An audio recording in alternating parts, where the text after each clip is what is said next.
Hello friends, तो आज हम देखेंगे एडिशन ऑफ रैशनल नंबर। ठीक है, रैशनल नंबर्स को हम लोग ऐड कैसे करते हैं। फॉर एग्जांपल कि a बाई बी हमारे पास मान लो रैशनल नंबर है और c बाई डी भी एक रैशनल नंबर है। अब इन दोनों को ऐड करना है तो कैसे करेंगे यार, ये हम लोग देखेंगे। ठीक है, सो सपोज कि हमारे पास a बाई बी एक रैशनल नंबर है और हमारे पास एक रैशनल नंबर है c बाई बी।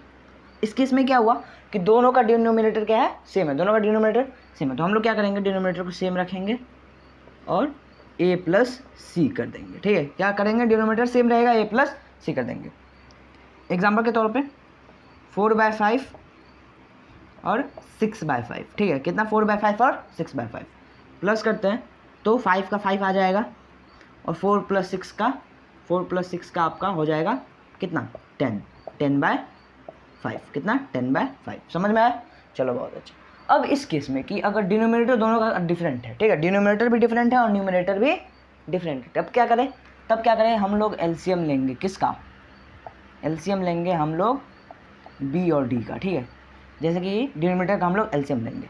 सपोज कि अगर हमारे पास कोई केस हो 4/5 और 6/4। ठीक है, अब इन दोनों को मान लो हमें ऐड करना है, तब हम लोग इस केस में क्या करेंगे, पहले ये दोनों का डिनोमिनेटर तो सेम है नहीं तो इसका एलसीएम लेंगे। 5 और 4 का एलसीएम कितना होता है 20। कितना होता है 20। ठीक है, तो यहाँ पे लिख देंगे 20 डिनोमिनेटर के केस में 20।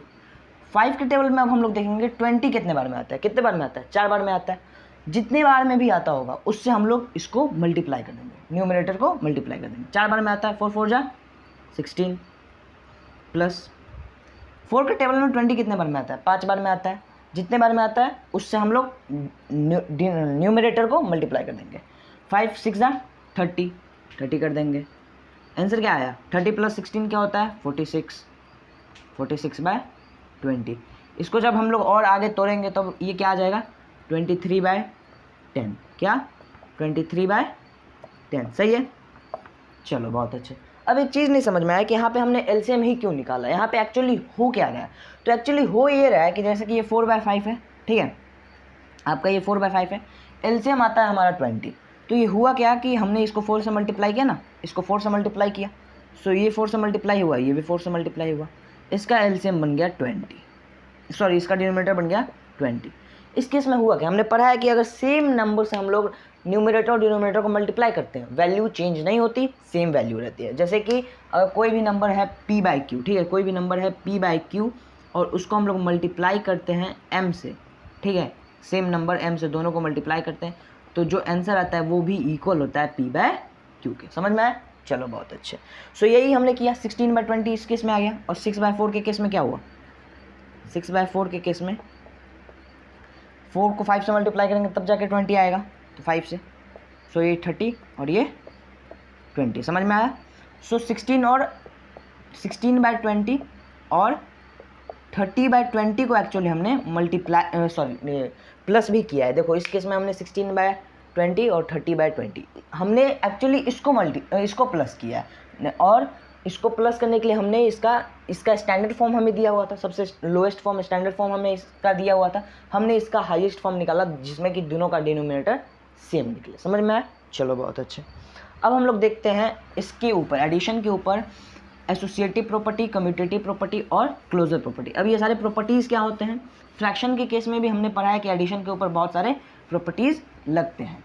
सो इस केस में भी इसके ऊपर बहुत सारे प्रॉपर्टीज़ लगते हैं, जैसे कि आपका हो गया क्लोजर प्रॉपर्टी। ठीक है, क्लोजर प्रॉपर्टी एक होता है क्लोजर प्रॉपर्टी, एक कम्यूटेटिव प्रॉपर्टी, क्या एक कम्यूटेटिव प्रॉपर्टी, एसोसिएटिव प्रॉपर्टी और एडिशन के केस में एक आपका एक्स्ट्रा आता है एडिटिव एलिमेंट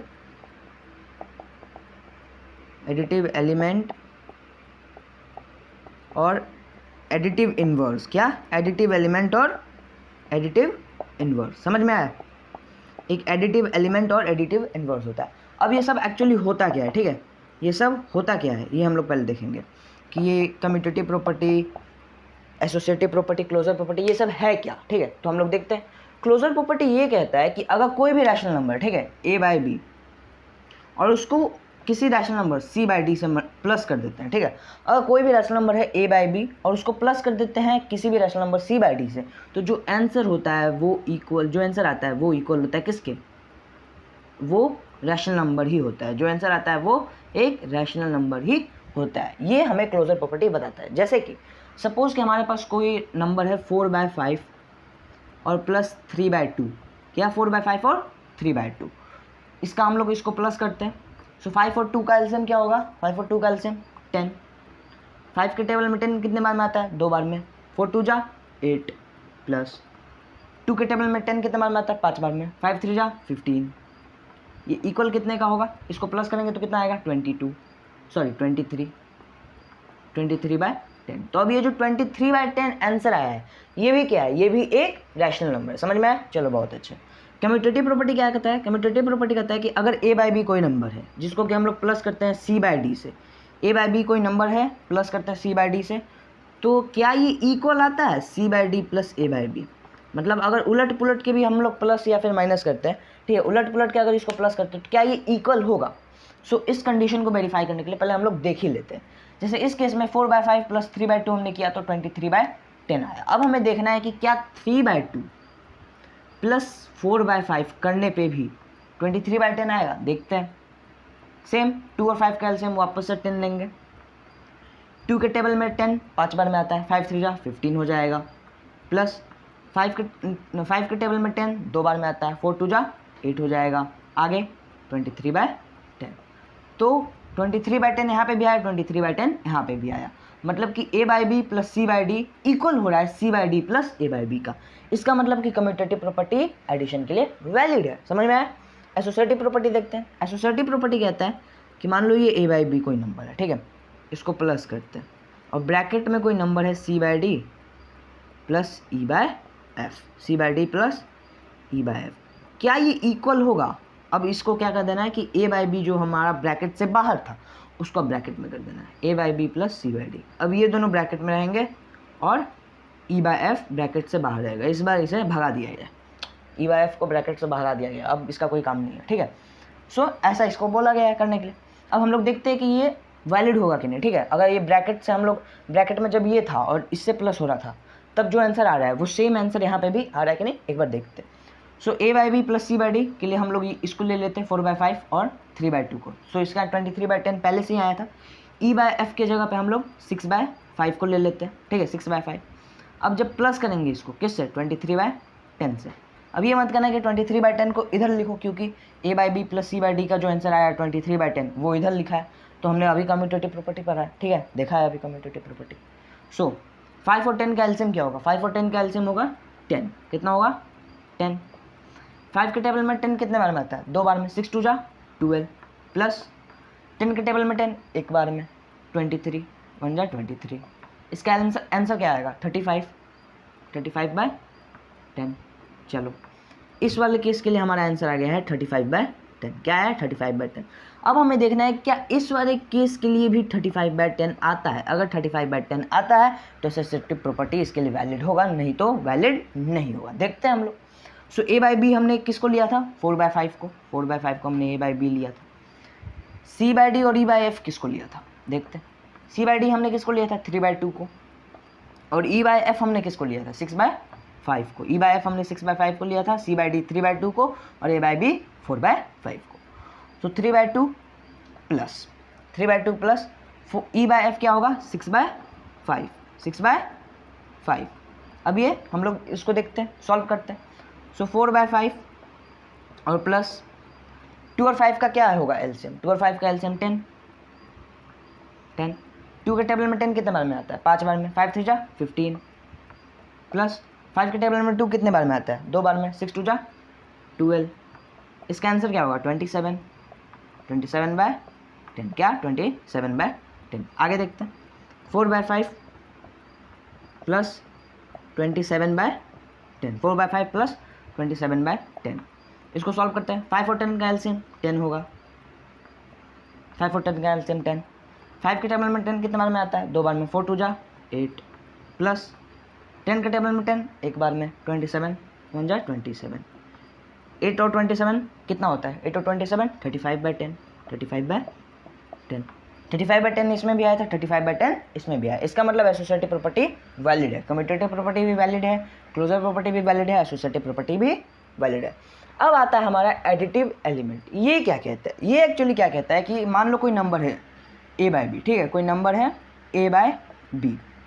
अब इसको अगर आप प्लस करते हो 0 से, ठीक है, तो वापस से क्या आता है a/b। अगर कोई नंबर है a/b, उसको प्लस करते हो 0 से, तो वापस क्या आता है a/b आता है। अच्छा, आप पूछोगे कि यहाँ पे तो पहले हमने a/b लिखा था, उसके बाद 0 लिखा था, अगर पहले 0 लिख देते फिर a/b लिखते तो क्या आएगा? भैया कम्यूटेटिव प्रॉपर्टी अभी पढ़ा है कि a/b plus c/d equal c/d plus a/b, तब भी क्या आएगा? तो इस केस में हम लोग क्या कह सकते, तब भी क्या आएगा? a/b ही आएगा। समझ में आया? चलो बहुत अच्छे। इसको पहले देखते हैं कि क्या ये सही में वैलिड है, क्या ये सही में वैलिड है, क्या सही में हमें करने पे ये आता है, देख लेते हैं। सो सपोज कि 2/3 हम लोग लेते हैं, ठीक है, 2/3 हम लोग एक नंबर नंबर लेते हैं, ठीक है, रैशनल नंबर।